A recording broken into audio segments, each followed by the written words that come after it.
almost 40 years, the World Rally Championship has pushed cars to their maximum, thrilling fans in every corner of the globe. There have been 16 world champions from 8 different nations in 11 different makes of car. Everyone is in the WRC Hall of Fame, but who are the ones that top the record books? Who are the ones that push those boundaries to the absolute limit? This is WRC Record Breakers. Coming up in this show, the longest. It's one of those jumps where I think you can just take it back. I was flying a long time, but it was nice. We cannot do it every day. The fastest.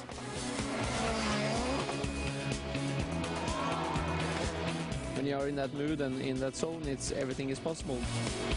The mostest. I take things very seriously. When I say I go, I go. I'm full commitment. And of course, no WRC Record Breaker program would be complete without this pair. A lot of times journalists say, hey, you break a new record. Oh yes, what? Which record? I don't know.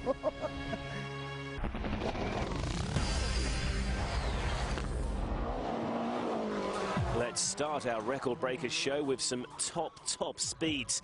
Nowadays, Rally Finland is famous for being the fastest event out there. The smooth gravel roads that hug the natural flowing camber of Finland's forests are perfect for high-speed WRC action. The highest average speed over the whole event in Finland falls to Markus Grönholm in a Peugeot 307, where in 2005, in spite of winning his co-driver,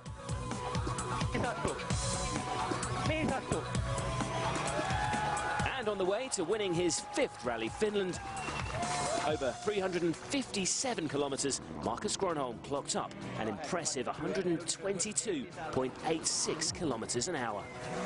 The drivers love the stages in Finland, and none are more perfect than the most famous stage of them all, the legendary Onninpoja. Onninpoja is like Rally Finland. That's everything. Everybody is saying that it's the most demanding stage in the world. It's the most scary stage in the world. But it's the most fun to drive as well. When you're in the start, you have these butterflies in your stomach that, okay, here it comes. You're a little bit nervous and you think, okay, it's 32 point something Ks. It will take some time to do the stage. But by the time you're in the finish line and you stop, you're like, that was it. I want more, I want more. Onninpoja was always a crazy stage. You have to go flat out, and it was a little bit scary as well, that stage. A man who wasn't scared was Petter Solberg. In 2004 in his Subaru Impreza, Petter was super rallying after wrecking his suspension on the first day. On Onninpoja, he clocked an amazing 130.28 kilometres an hour average speed, a record for this legendary stage. When you are in that mood and in that zone, everything is possible, but you have to have the car and the zone together to do it. So, but it was unbelievable to finish the stage and see the time and all the hype from it after. Petter found that feeling that he was looking for in those cars of that era, and that combination was remarkably fast. And Onninpoja and those really fast stages are all about confidence and feeling. However, surprisingly, the fastest ever individual stage times were set a long way away from Finland.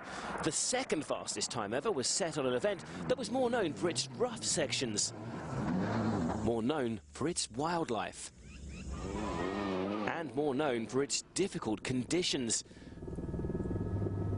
But Safari is an event of extreme speed. The year 2000, on the first stage of the event, a stage of over 100 kilometres, Didier Auriol in his Seat Cordoba clocked up an incredible 142.87 kilometres per hour.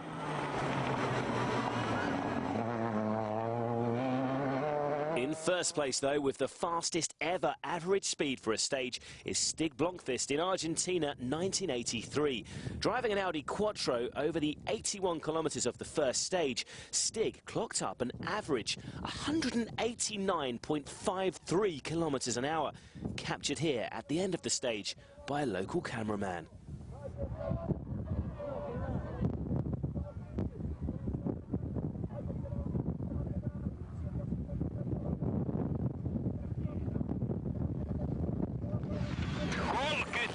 Now for the closest battles. Rally New Zealand has been the venue for two of the closest ever victories.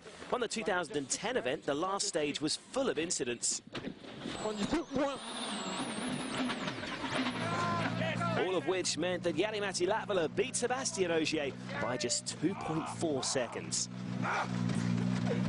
But the closest ever finish took place in 2007 when two of the world's greatest drivers went head-to-head. Ford's Marcus Grönholm had taken the lead from the outset, but Sebastian Loeb never let him far from his sights. By the end of the penultimate stage, just 0.7 of a second split them. The final test was the 3.14-kilometre Mystery Creek Super Special. Grönholm went first. Two small mistakes, but that was I went wide and a little bit touched something, but I don't know what I did now. I cannot say if he's quicker, then he is quicker. Loeb was already in the stage and pushing as hard as possible. The final gap, just 0.3 seconds in Grönholm's favour, which he was clearly happy about. And just put that into perspective, over 353 competitive kilometres and an average speed of 91 kilometres an hour, the pair were separated by just 7.6 metres, the closest victory ever.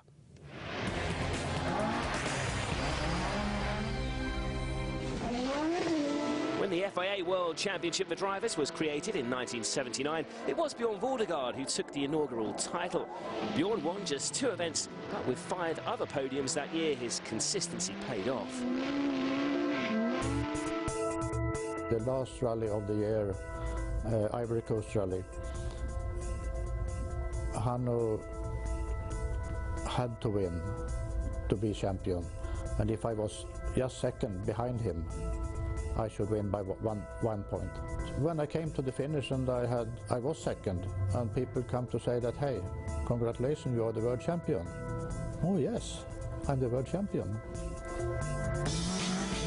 In 1981, Ari Vatanen became the first and only driver to ever win a world championship with a true privateer team.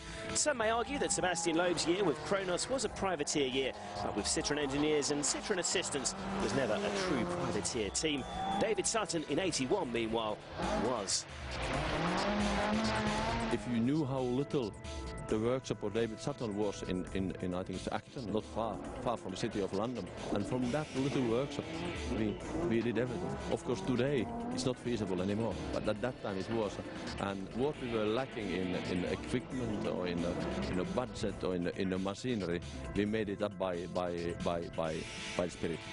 Harry also is unique in that he's the only driver to win a WRC championship, Harry Dakar,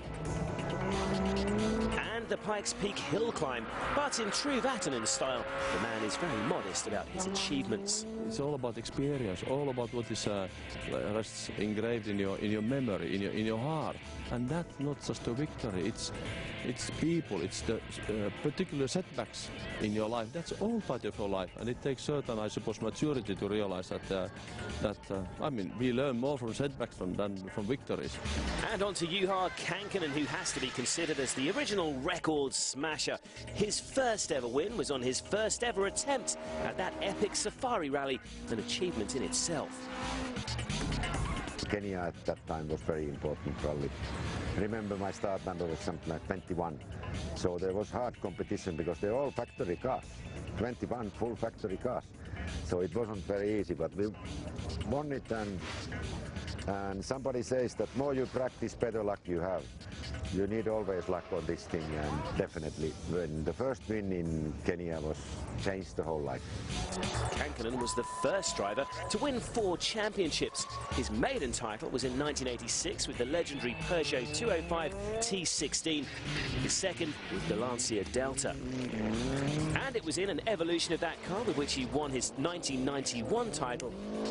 His final championship came with Toyota in 1993, and to date he is the only driver to have taken championship titles with 3 different manufacturers. Tommi Mäkinen created his own legend when he became the first driver to win his 4 titles consecutively. But once again, Mäkinen is another modest driver. I was just concentrating to keep going and concentrating to driving, concentrating to do it as well as possible. for me it was more important to show it to myself that I can do it well. Records, I'm not very keen about thinking about that. Obviously, that record of consecutive championships has been broken now, and we'll be looking into that record smasher later in the show. And finally, in our first and only section, Michelle Mouton, the first and only female driver to win a WRC event. She was brilliant at taming some of the wildest WRC cars.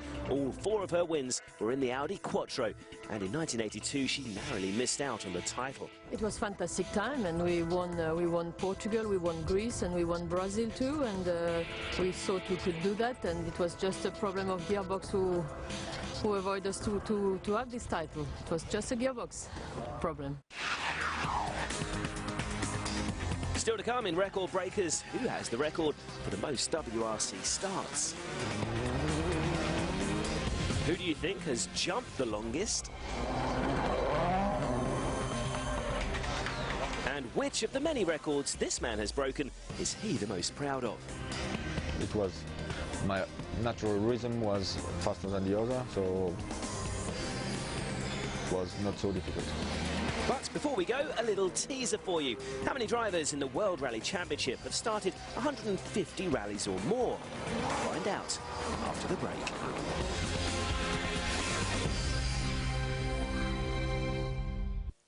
Welcome back to WRC Record Breakers. Before the break, we asked how many drivers in the World Rally Championship have started 150 rallies or more. The answer, only 5. Juha Kankkonen's latest foray in Finland, 2010, was his 162nd WRC start. Didier Auriol started 152 events, and Marcus Gronholm has clocked up exactly the same. Petter Solberg hit his 150th event in Sweden 2010, and obviously is still counting. And before we reveal the 5th, we need to move on to the next category.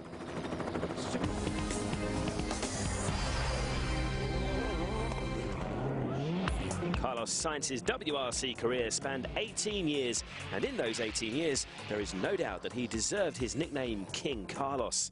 Before Sebastian Loeb pulverised the record books, Sainz's name was prevalent. He was the man whose record Loeb smashed to become the driver with the most wins. These days, it seems paltry compared to Loeb's 60+.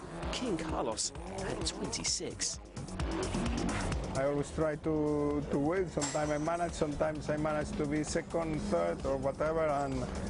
But I've been really lucky to spend a lot of time with great drivers, with great teams.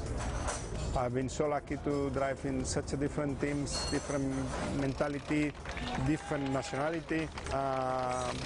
So I think I've been really a lucky man.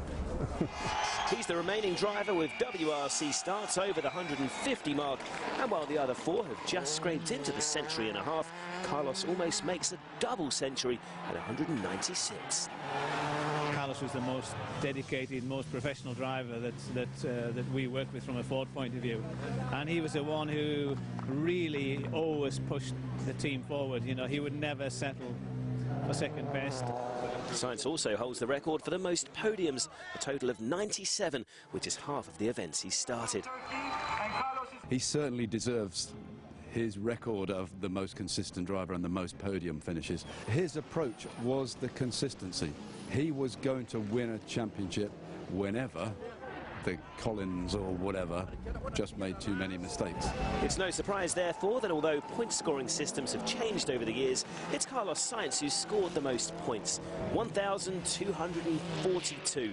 To put that into perspective, at the end of 2010, Sebastian Loeb would have just broken the 1,000 mark. I take things very seriously. When I say I go, I go. I'm full commitment. I don't like things medium.